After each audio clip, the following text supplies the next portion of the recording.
During the 2008 financial crisis, Warren Buffett's most important trade was preferred equity, the topic of today's episode. What if you could secure a better position in a real estate deal? Less risk than common equity, but more potential return than debt. That's the power of preferred equity, and it's changing the game for investors.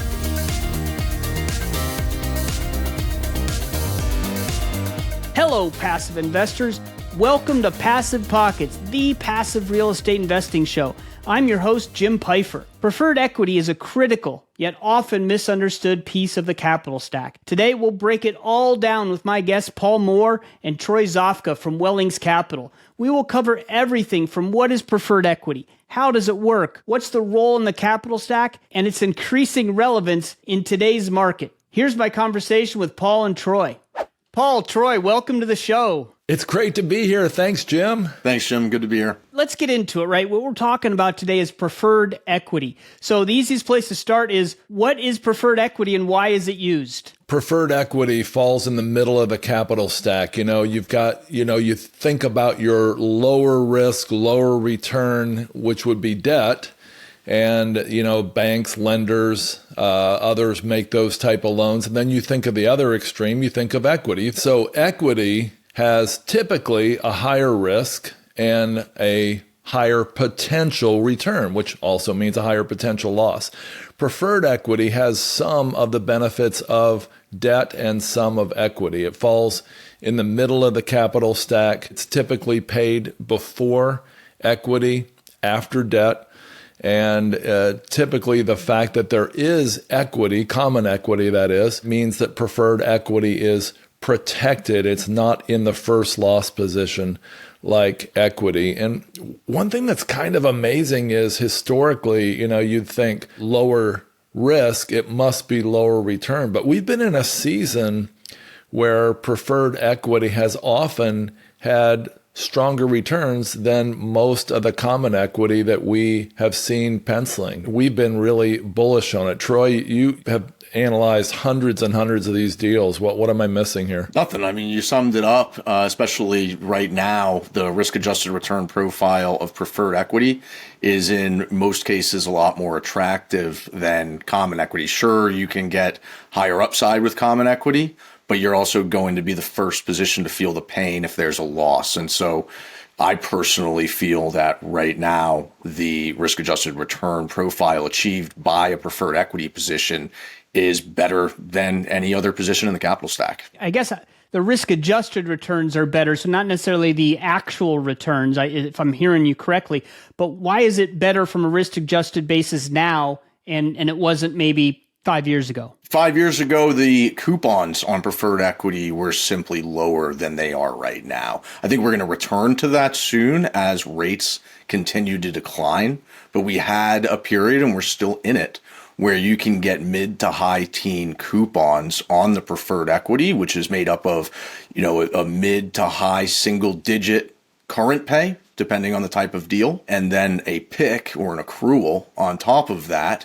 And in my opinion, if you're shooting for a 18 or 19% return profile in common equity, where if there's any loss, it's going straight to you, would you rather have that, or would you rather have a couple hundred basis points lower with a preferred equity position where the deal could lose 15, 20, 25, 30% of its value before your position takes any hit at all? So I think, right now, that blend is really creating alpha. Why would someone use preferred equity? Like, why do they give up those higher, returns to the investors in the pref equity? What's the purpose of it? Well, we've come from an environment where we had, number one, we had very, very low interest rates. And so a lot of borrowers, a lot of sponsors locked in medium or long-term debt at those low rates. And to move that ball forward, say 4 or 5 years from now, we've had incredibly high inflation.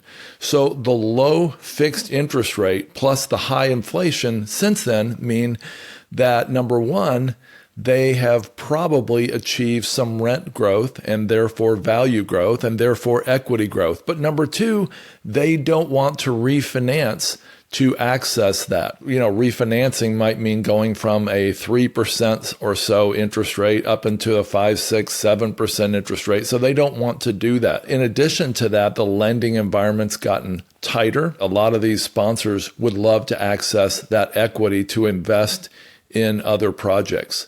And furthermore, this is accretive to them. And here's what I mean. If you take the current interest rate that they have, and again, it's often low, and you add this very high coupon that Troy was talking about, the blended average interest rate could be lower than going out and getting a new loan. And plus, they can take us out. In 2 or 3 years, they could refinance us out of the deal. And now the GP and their common equity investors have all of that instead of bringing on more common equity investors where, honestly, they would be more expensive in the long run for a really well-performing project. Troy, what else? Yeah, I think while you're talking about it being accretive, it's also accretive to the extent that the project level returns are higher than the preferred equity coupon. It's accretive to those returns. In a way, it's like getting additional leverage. So there's less equity and the returns are spread over less equity and therefore higher.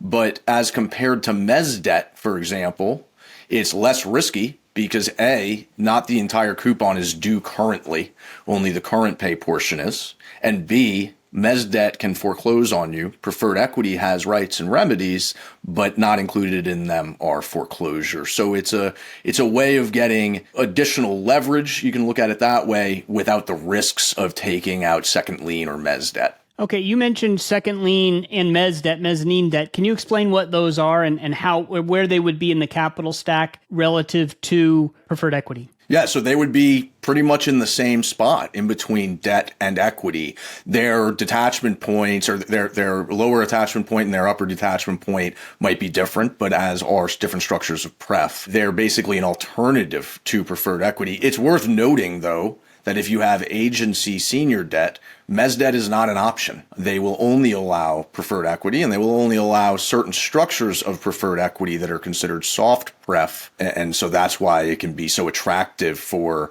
sponsors who have low fixed rate agency debt to be able to either create a liquidity event for equity that they've already forced through execution without refinancing the senior, or to increase quote unquote leverage by adding some pref on top of that senior agency debt. So the preferred equity, is that generally, or maybe even always, something that you put on a deal after the deal goes live? Or are you doing this on new deals, putting preferred equity, or is it always either to rescue or enhance a current deal? So it's all of the above. We have done preferred equity on acquisitions behind new senior debt.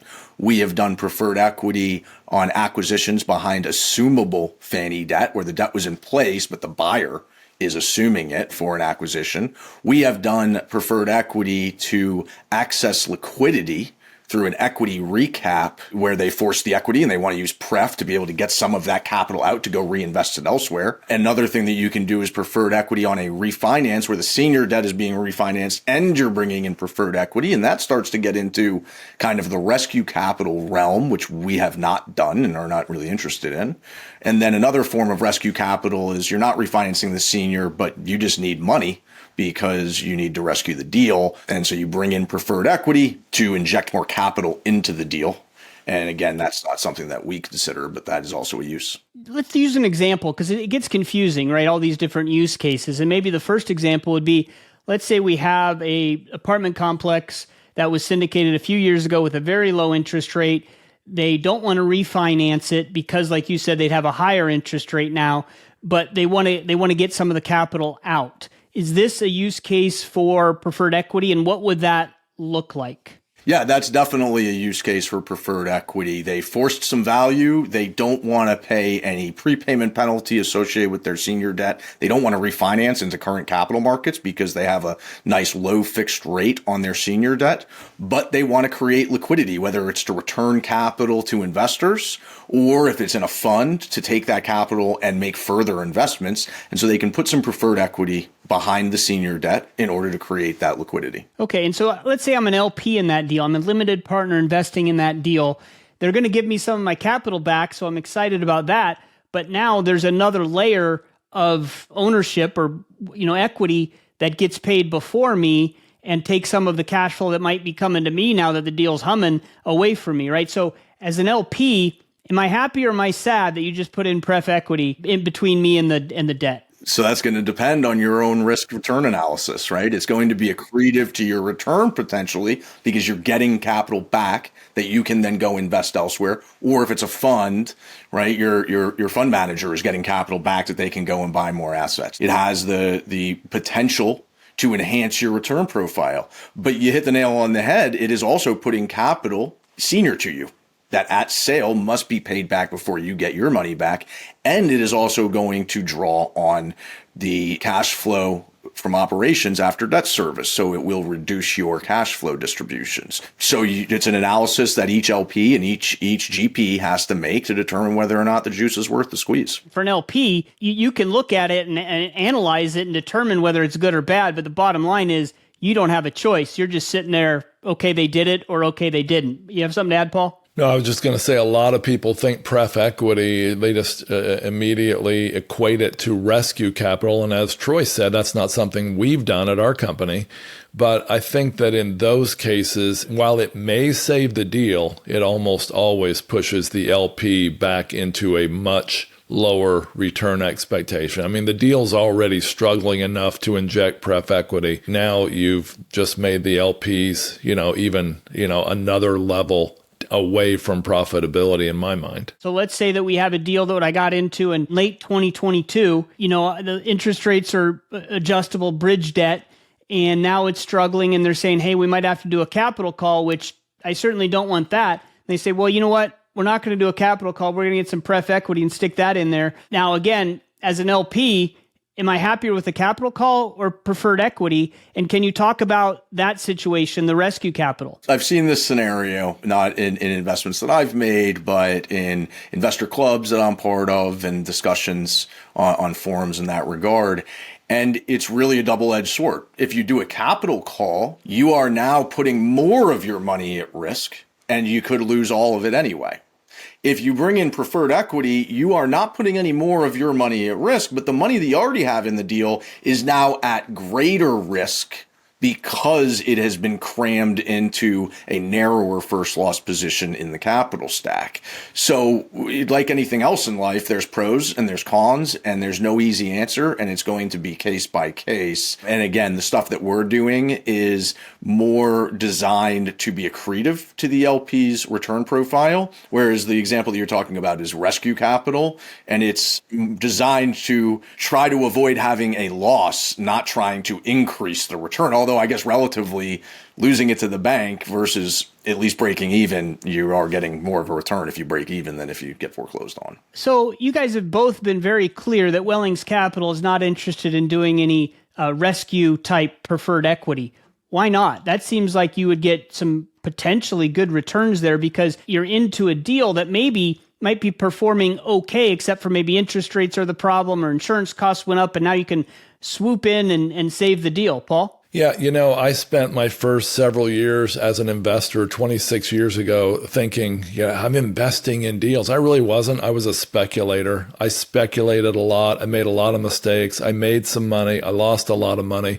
And so when we started Wellings Capital almost a decade ago, we were absolutely clear on the difference between investing and speculating. And for us, it feels a little bit more like speculating when you're putting money into a rescue capital deal. And we really don't want to be in that position. That's not to say someone else couldn't do well with it, but we really want to avoid it for us and for our investors. Troy? There's something that I call rescued capital, right? And the difference is your typical rescue capital means that you are putting more money in order to have value add capex that you can perform with the hopes of increasing NOI to where you can refinance the senior debt, maybe to service the senior debt through interest reserves while you hope that market interest rates come down. At the end of the day, you're hoping that you can do something or that some external factor is going to go your way. that's not a risk profile that we are interested. As you said, Jim, you can get some pretty high returns doing that. You can, but we don't just look at the coupon. We look at the risk adjusted return.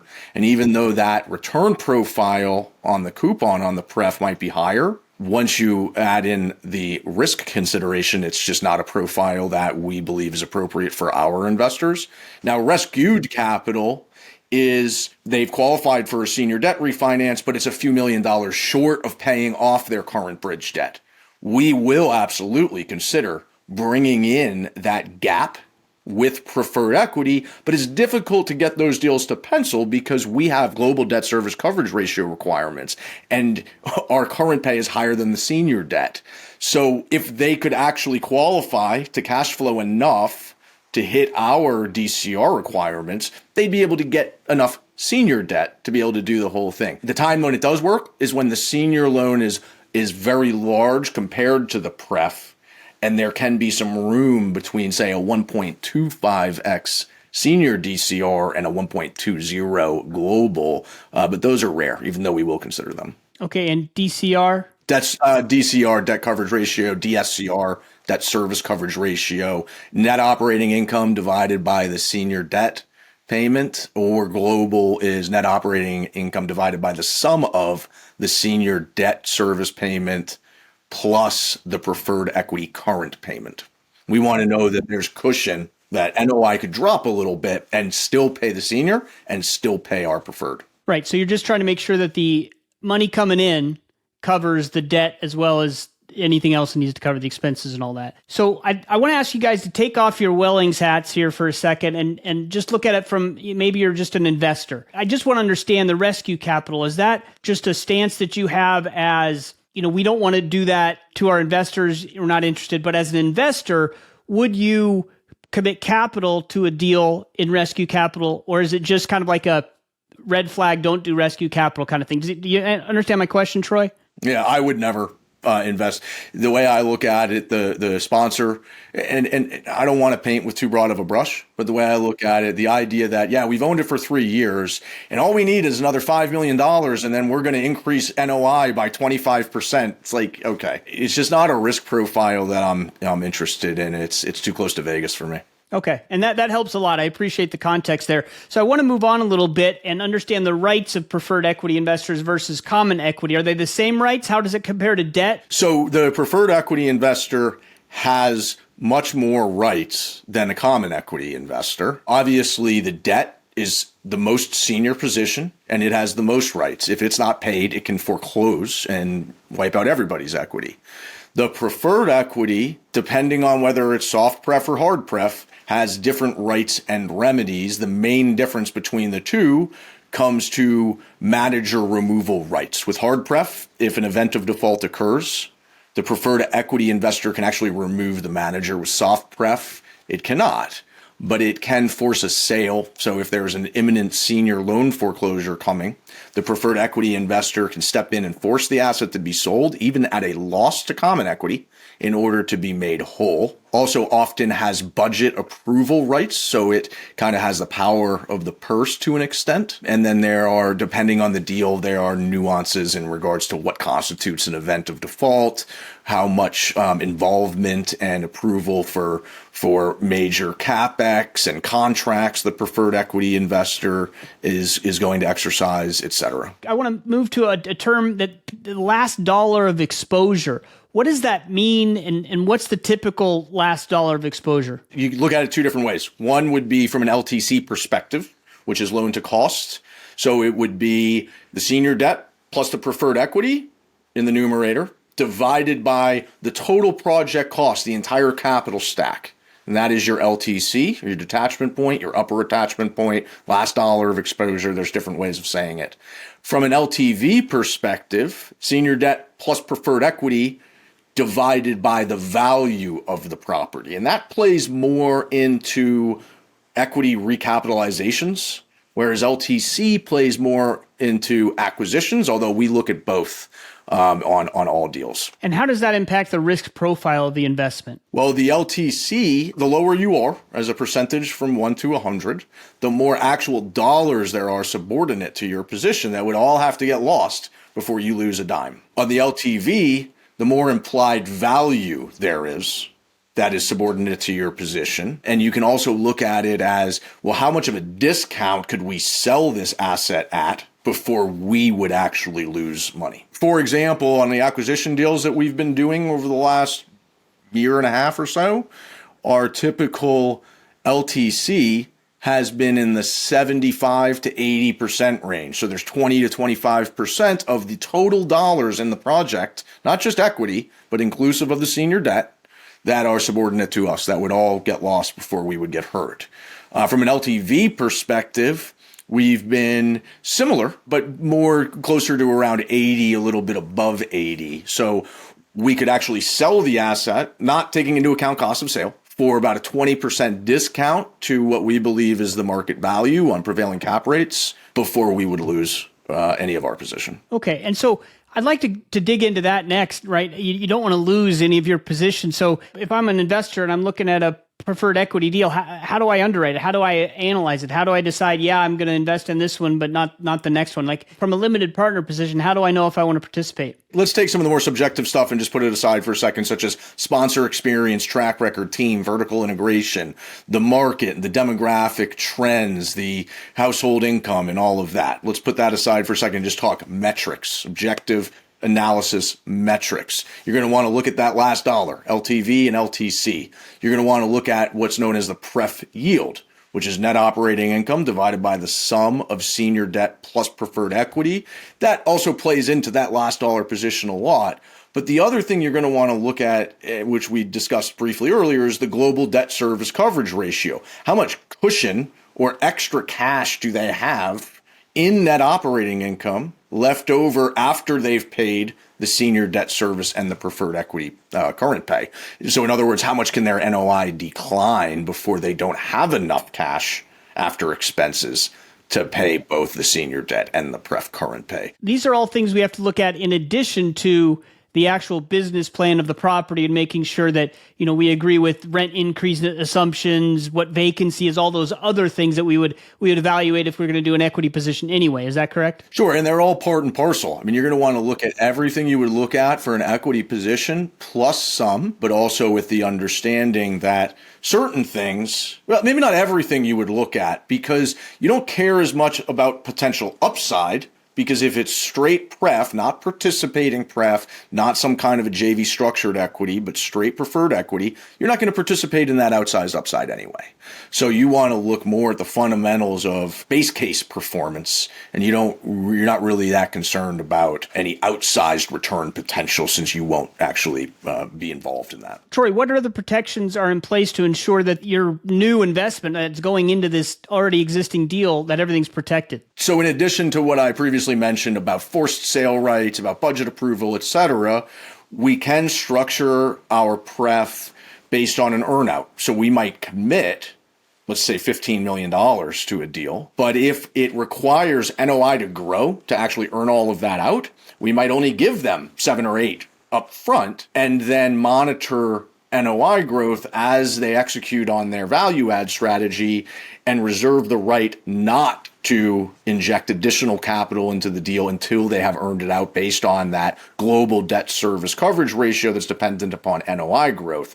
The way we generally structure these is what's considered Dutch, which means that if we're doing 15 million, they're paying on 15 million, even if we're only giving them 7 or 8 out of the gates and they have to earn out the rest. Okay. Paul, do you have something to add? I think it's interesting to also note, while this interest rate, T-bills, et cetera, are fairly good position right now, 4 or 5%, that we're actually earning more interest on that money while we're holding it back. And that goes into the investor's return as well in every case that we know of, at least all of ours do. Yeah, and that's probably a great question for the LP investor to ask to make sure if it's one of these deals that not all the money's going right away, like who gets the returns from the money that you're holding in the bank. A couple more questions and we're going to move on. Asset classes that typically use preferred equity. Is this just multifamily or are there other asset classes that you can do this with? We've been looking at all types of asset classes, multifamily, mobile home parks, self-storage, but unfortunately, in almost 2 years of doing this, so far we've only been able to get multifamily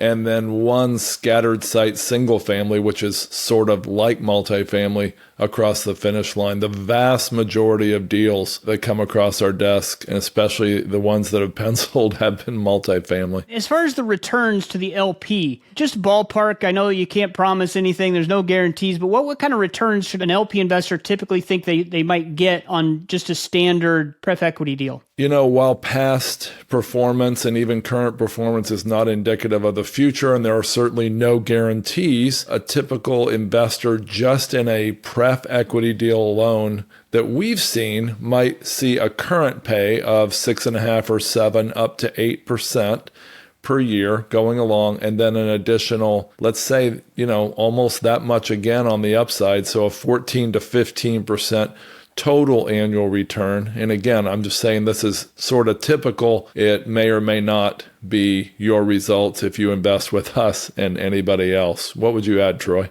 I would just say that that's a snapshot in time. That's what we're seeing right now, and what we have been seeing in the recent year. As rates go down, so will preferred equity coupons, and that will mean one of two things. A, the return profile of investing in preferred equity is lower than it is today. Well, that will definitely mean that.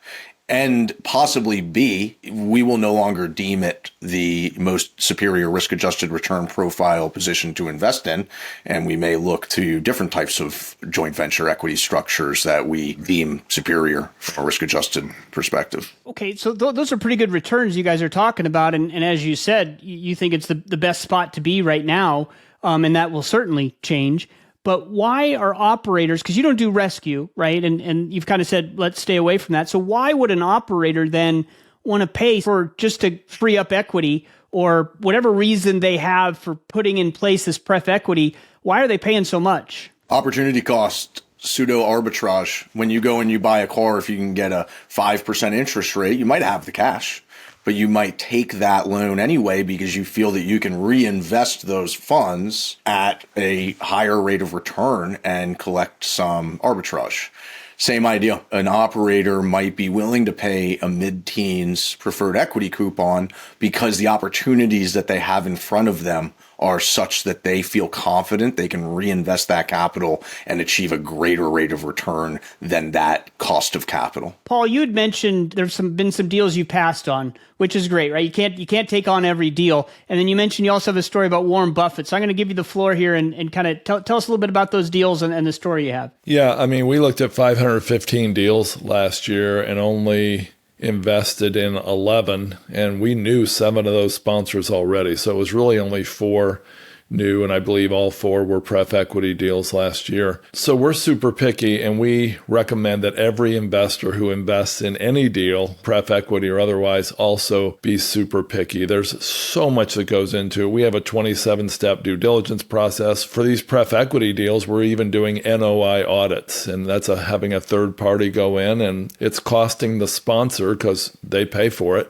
$7,000 or $8,000, sometimes more, to do that third-party audit of the net operating income. So lots of reasons that deals can go south. We were looking at one mobile home park deal in Louisiana. Everything looked great. I flew down there, spent a day with the sponsor. Everything looked wonderful. Talked to the manager, talked to residents, looked around, and everything was looking really great. We had some hiccups along the way getting to the finish line, but we wired the money, and this was in September 2023, and the sponsor tried to change the terms of the deal after we wired the money to the closing attorney. And that's just not a sponsor we're going to want to do business with for the next 5 years. So we canceled that deal. Another deal looked great. It would have been our highest returning deal. It had an 18% coupon.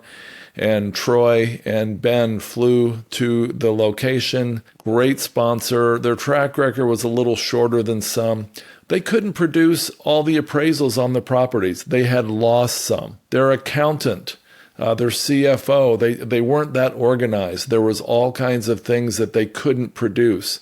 And while they may be a good operator, they need to get their crap together. And so we decided not to invest in that when there's dozens and dozens of others. Troy, you want to review one with us? All I would add is, in regards to what Paul mentioned about how many deals we look at on a monthly basis, an annual basis, and how many we pass on, we do these update videos each month that go through our pipeline and how deals have progressed through them, and give examples of deals that we passed on and try to include some information about how we look at things, different ratios, different perspectives that our investors have given us some pretty positive feedback about how educational they are. So I believe if you reach out, you can get access to those videos and see how we look at things, maybe learn something about different perspectives of underwriting commercial real estate investments. Excellent. And then Paul, we got to close up with Warren Buffett. That's always we teased it. We got to hear it. You got a story there? Jim, did you know what Warren Buffett did?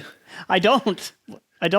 Did you know that Berkshire Hathaway could lose 99% of its value and still beat the S&P 500 by 40% over the last 59 years? It's pretty amazing track record. So what Warren did is pretty important to look at. And in 2008, in the height of the great financial crisis, August and September 2008, when everything was about to go south, Buffett invested $5 billion into a financial firm, specifically into Goldman Sachs, while it was going south, and lots of other companies like that were going completely out of business. He didn't invest in just common equity. He invested in preferred equity because it had lower risk, it had current pay, it had potential upside, and that $5 billion investment turned into a huge profit for Warren and his investors. So when we looked at that, we thought, hey, maybe this is something we should look at as well. And so 2 years ago, when we started looking at these deals, we sort of